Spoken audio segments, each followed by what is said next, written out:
Hello everyone, welcome to ZP Productions, and today we will be doing our third tutorial, which is this shot here. This is Saber Outer with dramatic lighting and smoke.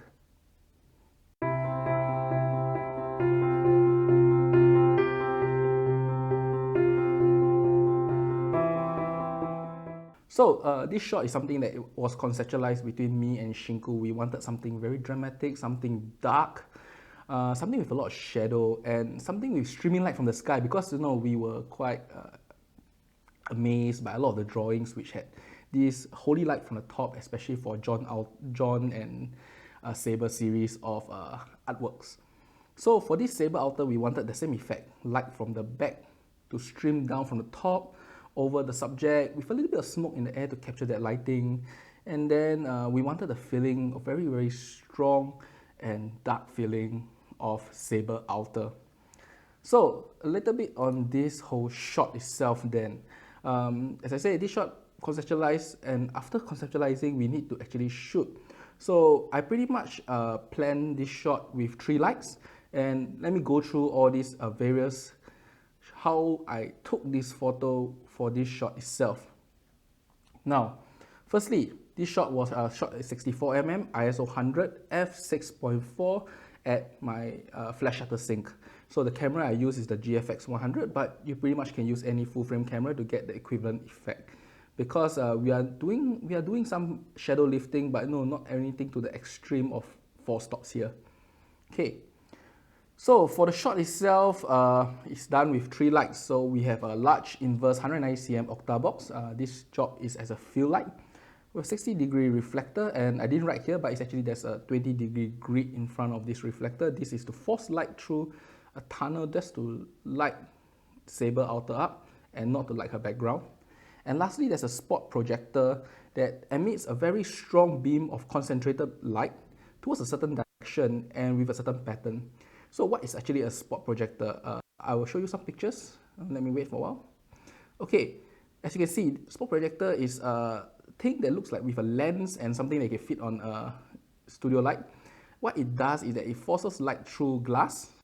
Therefore, this light is very concentrated, like in 10 to 15 degrees. This light is very, very harsh. You can actually focus this like a lens so that you get these very strong concentrated beams.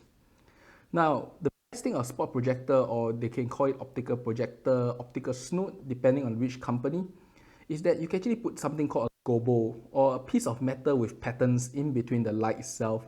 This will shape the light and give it a certain amount of patterns or looks that you may want out of this light. So in this particular case, I use actually a piece of metal with many small little holes, and this forces the many streams, small little light coming out of the spot projector, or should I say the optical snoot. As you can see here in the shot, this spot projector is put on the top and back of the subject. So a bit of explanation. So firstly, it's a 190cm octabox fill light. Its job is to fill the entire scene with just enough light so that there's no absolute black, because the moment there's absolute black, it is impossible to recover. And this fill light is actually really huge, 190cm. The reason is because I'll be standing in front of it to shoot. I do not want the light to get blocked. And if the light is big enough, what you get is a wraparound effect where the light from the edges of the this whole huge softbox will light the subject itself rather than the center.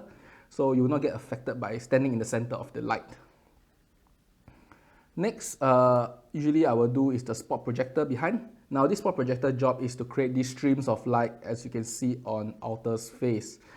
This stream of this spot projector, as I say, is placed on the top back, and it forces light from the back to the front, slightly in front of Outer, so you can see this stream that actually goes in front of the face, which looks really cool.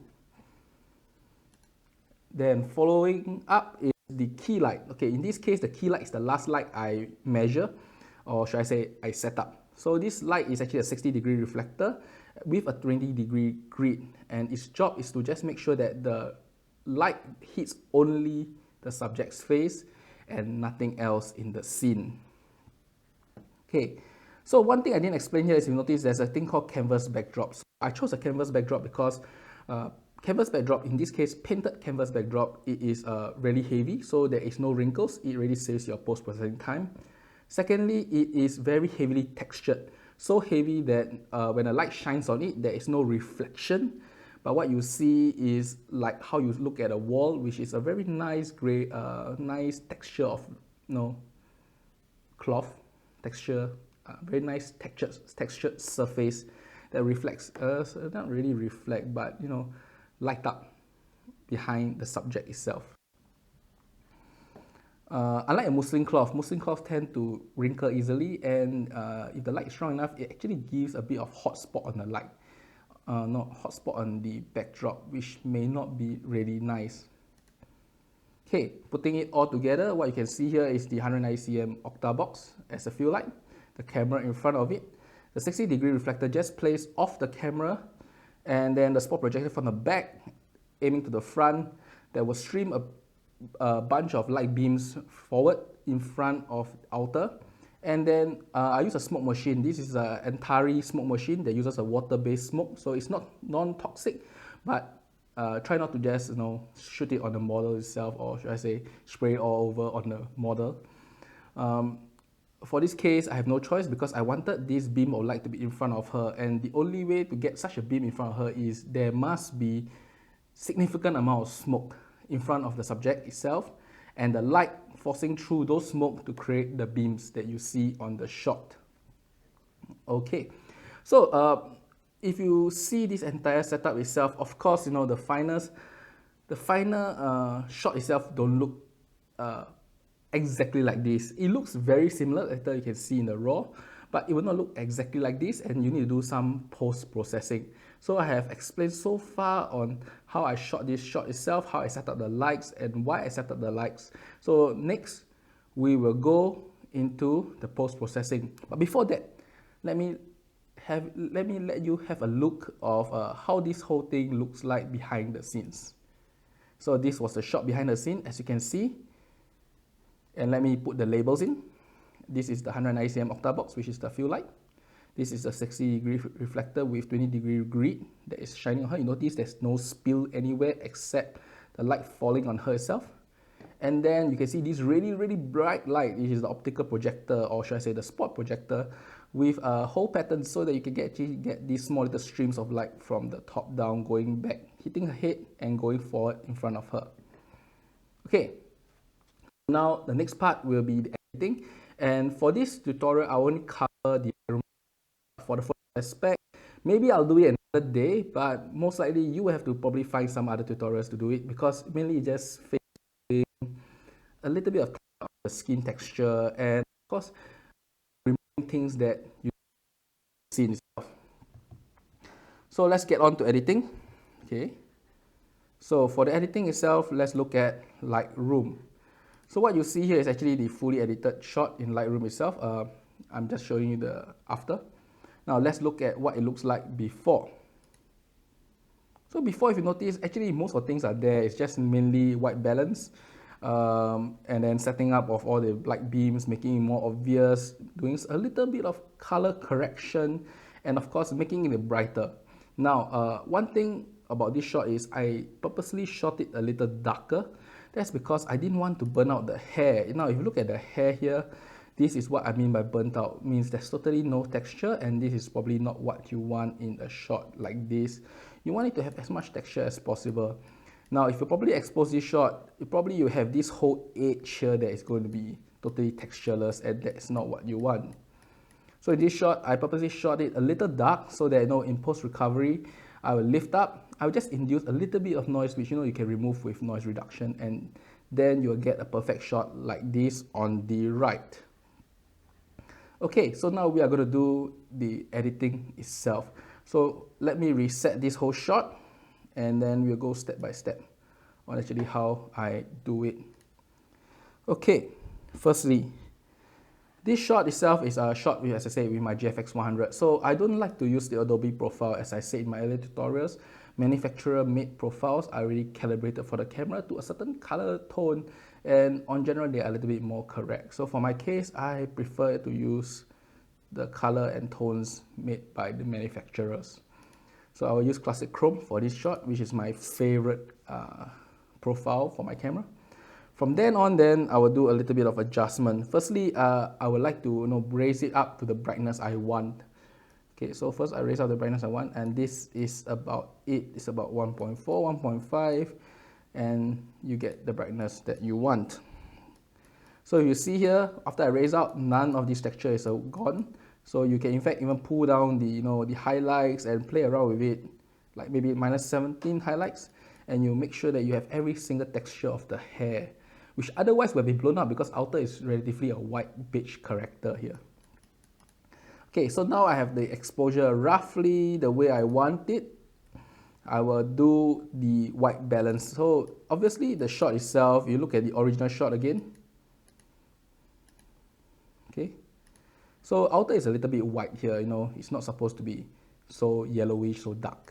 And actually this tone is something that Shinku personally tried out. She recommended a more bluish tone rather than the yellowish tone, which I initially liked, like this looks something like that. But Shinku preferred the whitish tone, and I thought in the end it fit really well. So we will make it slightly bluish, slightly whitish tone. So first we will reduce the temperature to about 4,900. And once we reach there, we'll notice that the tone is reaching there somewhat.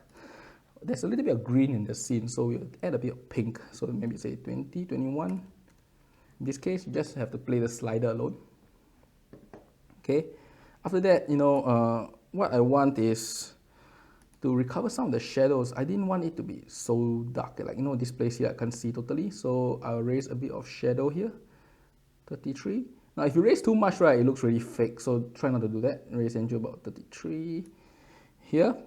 And the whites and black, I will just not touch them, because the next thing I'm going to do is to raise clarity a bit. And by raising clarity just a little, right, it actually adds a bit of contrast, and especially on the edges and the smoke. So in this case, let me add some clarity, maybe like 10 or 7 point clarity here. And then I just want to exaggerate the fog and smoke effect. So in the haze, you can actually do that effect. I can show you the demonstration. Exaggerates the smoke and fog effect. For this, I don't want this so much. Maybe less like -5 or -3 will do for this.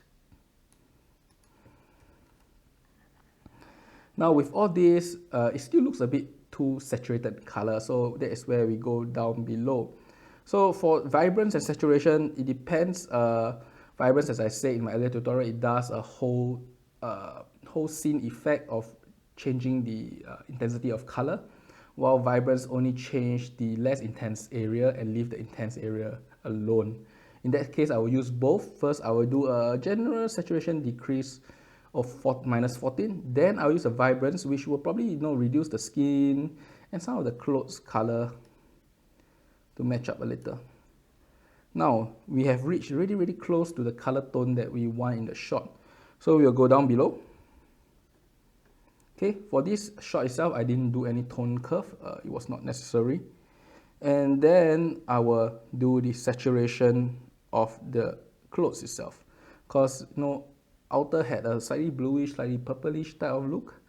So let me saturate this blue itself, because after desaturation, it lost some of its color.